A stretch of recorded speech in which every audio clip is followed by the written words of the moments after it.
We're spending 22 minutes today with Dr. Phil. Wonderful to have you here. Glad to be here. Thank you for stopping by. You are the EP, as we say in the biz, executive producer of a new television venture, Daily Mail TV. Can you tell us about that? This is in conjunction with the very watched and read website.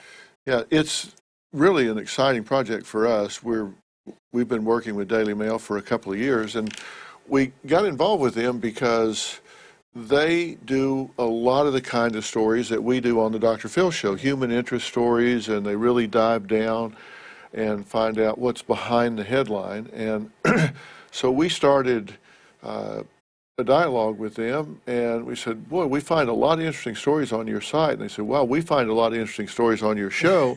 And so we started sharing some resources, and out of that grew this plan to take Daily Mail online, which is the most read website in the English language. I mean, it's just amazing. I mean, they have like 145 million uniques a month, and or some big number like that.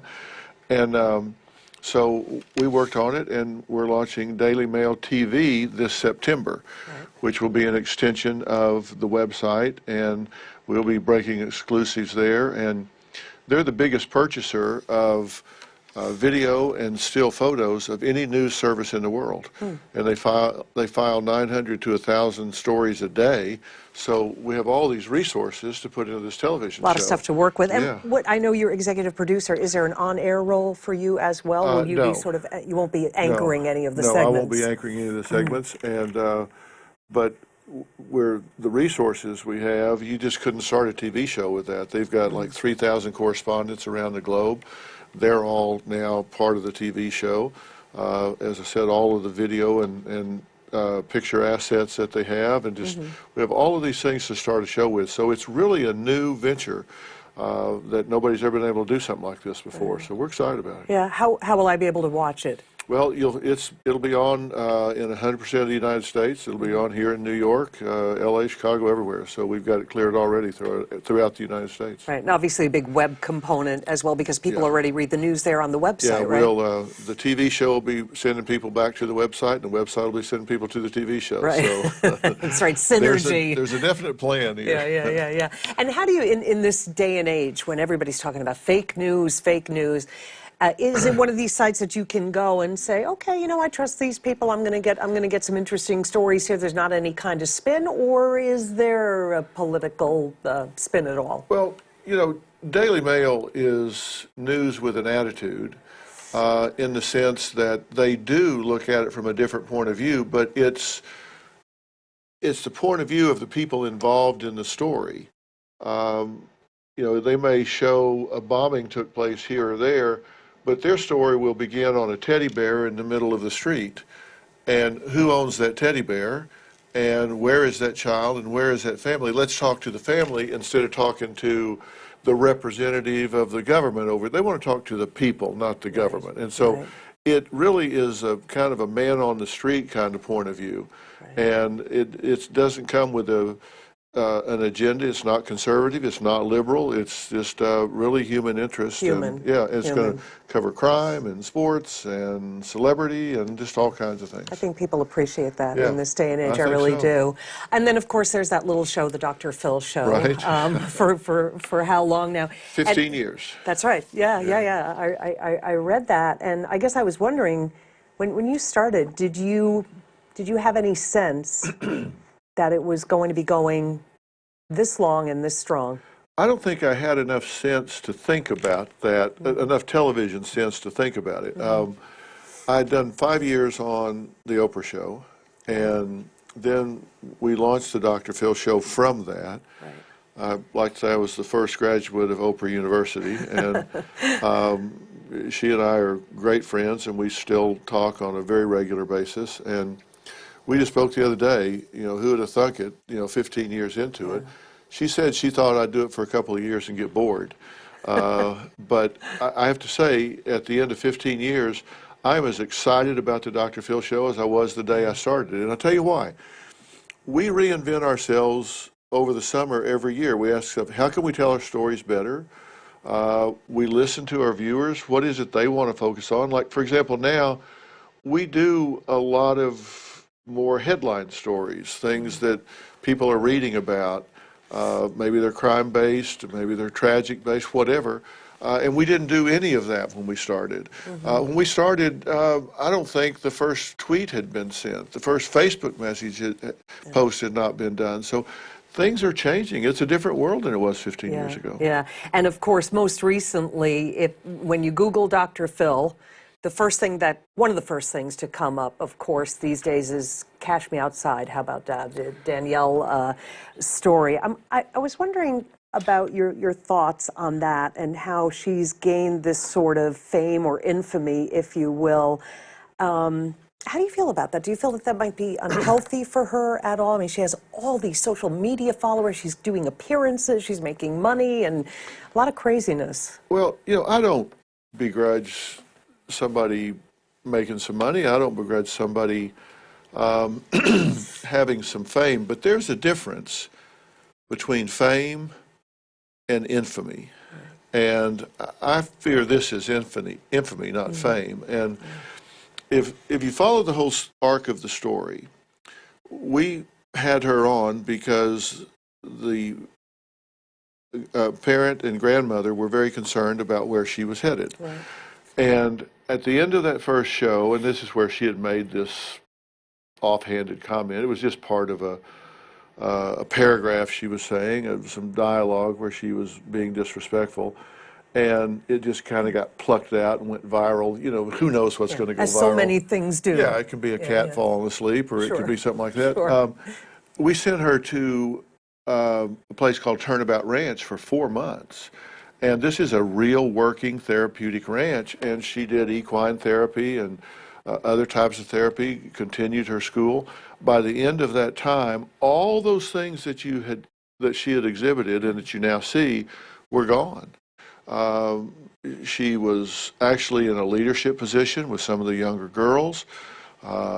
Attitude was gone. I remember we did a follow-up piece right at the end of her stay at the ranch, and the last shot, she jumped up on the fence and said, life is good, with a big smile. Day she got home, her mother was reading message boards and somebody criticized her, the mother.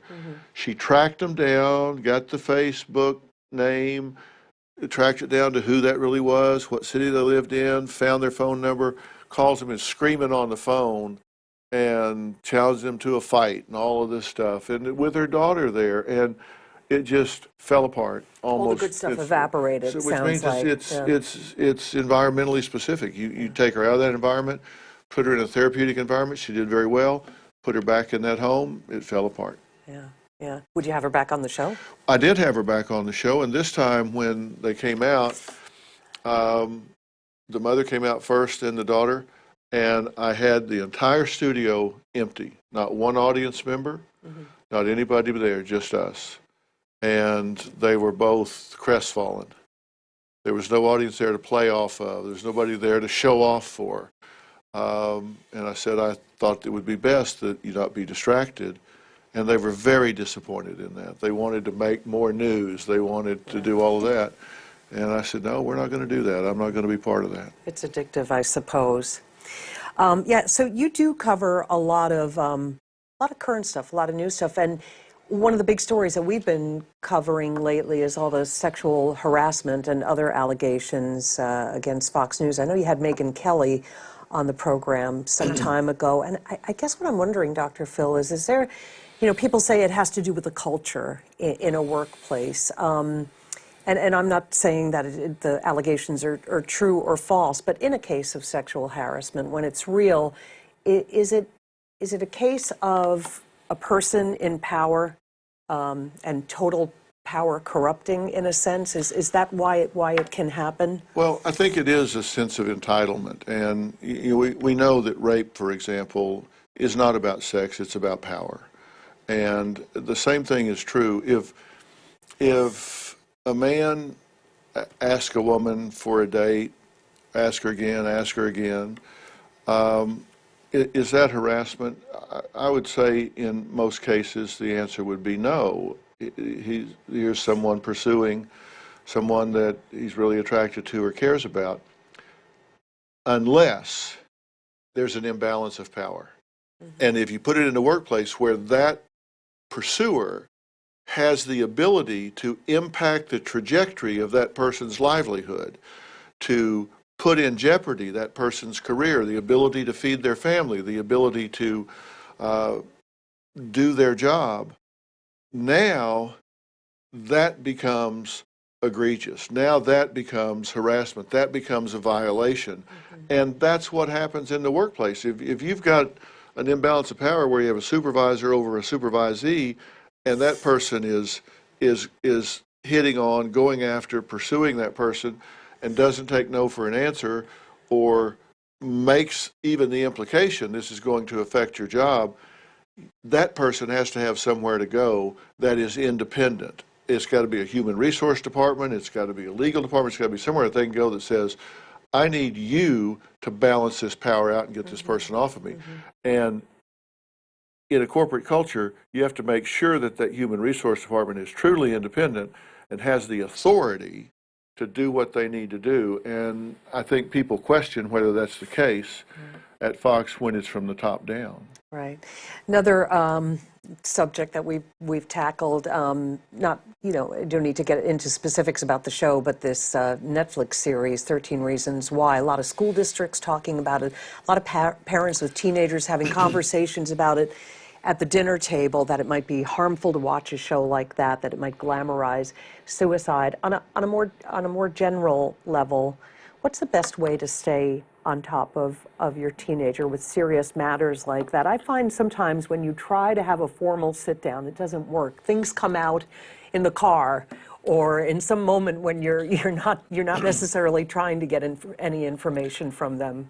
I've never had, my boys are grown now, and by the way, you never quit parenting. You just start doing it from a distance when they get older. But I don't think I've ever had a really meaningful conversation with my kids growing up that started in a situation like you and I here right now, where I'm saying, okay, we're going to talk about something meaningful. They go, oh, no. Yeah. It's fine. It's fine. See you later. It started while we were playing basketball, you know, playing a game of horse out on the driveway, or walking down the street with a dog or something, and where they don't feel conspicuous, you're not looking at them. That's when you get into that sort of thing. Right. And you know, whether this is a provocative show or not, it certainly, I think, makes people think. The problem, and what we've seen in research, particularly with young people, is if you do talk about it and you do glamorize it, unintentionally or otherwise, it does bring about copycat acts from others. For example, the research says that even if someone kills themselves and you set up a memorial and there are flowers and teddy bears and gifts and everything there, that alone can push someone that is close over the line, because they say, I want people to do that for me. And it can cause a person to say, I would rather be honored like that than feel the pain that I'm feeling now. So you really do have to think about it. On the one hand, it can really be provocative and cause dialogue. On the other hand, it really can be suggestive and glamorize it in a way that makes it look more appealing than it would be otherwise. You mentioned that parenting never stops. I know you are a collaborator with one of your sons, and the two of you also work on the CBS drama Bolam. I'm not sure that everybody knows that you were the inspiration for this show, correct? Right. Yeah. My son Jay, we work together. He's the creator and executive producer of The Doctors, and he shoots on stage 30 on the Paramount lot. I shoot on stage 29. I have the first floor of the Mae West building. He has the second floor, so you know, we're there. My other son Jordan, I work with as well. He is a very successful musician with a band called 100 Handed, and they're on tour, and he does pop music, and so I have the privilege of working with both of my boys. And it's really a great thing as a dad to get to work with your adult sons. But you know, the series Bull is based on my life before the Dr. Phil show, Right. In trial sciences and courtroom psychology and all that sort of thing. And Jay came to me one day and said, "Dad, you're underestimating how interesting that was." He worked with me during that phase too, and he said, "We need to do a television show out of this." And so we put it together and went to CBS, and they said, "Absolutely, there's never been anything like this. We want to do it." So he's an executive producer, as am I, and as is Steven Spielberg. So we're all Not working too on it shabby. together. Yeah, not too shabby. Did you get to cast Michael Weatherly? Did you get to say, "Oh, I want him to play me"? I did, and we put glasses on him so you can tell us apart, because other than that, we look exactly alike, right? You are twins. Yeah, right. We're about as different as you can be, but he is terrific talent, and we're just shooting our last few episodes this season, and we've been renewed for next season, and so it's going really well. You mentioned Oprah a little while ago. Any future new and different collaborations? I noticed she's gone back to doing a little bit of acting again. Yes, I just talked to her on Sunday. She's just released the movie about the cells of it's the Leaks story. It's the interminable life of Henrietta Lacks. Yeah. And she plays Deborah in that. This is a book that was on New York Times list for 6 years. And I didn't know how you could make that into a movie. And I told her after watching that movie, 15 minutes in, there was no Oprah, only Deborah. 15 minutes in, there was no movie, only the struggle of what was going on within Deborah and that family. I think it may be the best work she has ever done. And if you have not seen it, by all means, find it on your TV guide and hit record if you have to. Find it and sit down and watch it start to finish. It is absolutely compelling. Has her work as a dramatic actress ever gotten you thinking, well, maybe that's something I would want to do down the road? Well, I've got some real acting credits here. I've done Medea Goes to Jail with Tyler Perry. I did see that on IMDb. I've done Scary Movie 4.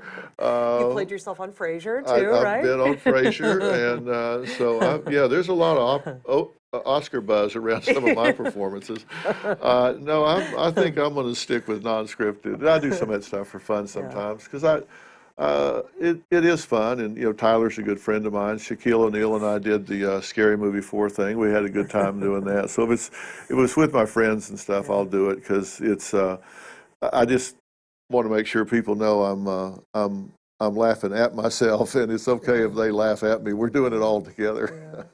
The Dr. Phil Show, any segment, any guest, any thing that you are, I know it's hard to narrow it down, I'm sure, over the course of 15 years, but that you're particularly proud of, that you just felt like, I really did some good here with this show? I've been asked that a lot, and I have to answer it categorically, I think. I am most proud of those shows where we give a voice to those that don't have it. And for example, a show that sticks out, we did a show called The Girl in the Closet. And this was a girl that was abused by her parents, and she was kept in the closet for like 8 years. It literally didn't get out of the closet for 8 years. She learned to speak because they kept a radio outside the door to cover any noise that she might make in case somebody came by.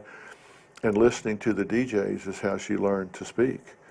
And when she got out and was discovered and rescued and all, you can just imagine how much of a developmental lag there was. And to take someone like that and give them a voice and help them, it really is meaningful to me. We've really focused on fighting domestic violence in families, and that kind of thing has been really important to me to help people and give them a voice where they don't have it. And I've been invited to Capitol Hill a number of times to address Congress on these matters and help enabling legislation on these things. So I'm very big on giving people a voice that don't otherwise have the ability to stand up for themselves or the resources to get the help that they need. Right. Because I get to spend 22 minutes with our guests, we always like to ask people, if you could could be on your show or otherwise, if you could spend 22 minutes with somebody, who might that be? Wow, that that would really be hard. I would have to give that some thought, but and the reason I say that is because there aren't very many people that I couldn't sit down and have 22 minutes with if I wanted to, and I think that I think it would be those people that are change agents in our society today. I like to know people that are visionaries, how they have come to see the things that they see that the rest of us don't. What is that process? When you see, if you look now at any room, anywhere, everybody's looking down at their hand at like a smartphone. How much has that changed society? When I did my dissertation, I carried my cards over to the data center at the Southwestern Medical School in Dallas, the Key Punch Center, and we punched in the data and waited for them to and run the cards and got a big printout about this What's big. a card? And nobody even knows what that is. At Courtroom Sciences, we had a man working on our staff that was involved in the moonshot. And he had a laptop there, and this is so many years ago. He said there was more power in this laptop than they had when they made the moonshot. And I like to talk to people like that and see, how do you think about this? How do you see things that that other people don't see? That fascinates me. Well, Dr. Phil, you have provided us with many a fascinating show. Thank you so much for coming in today. Well, I love your concept. I love what you do, and you ask good questions that make people like me think before we answer. Thank you. I'm glad. So thanks for having me. Thank you for I coming in. appreciate it.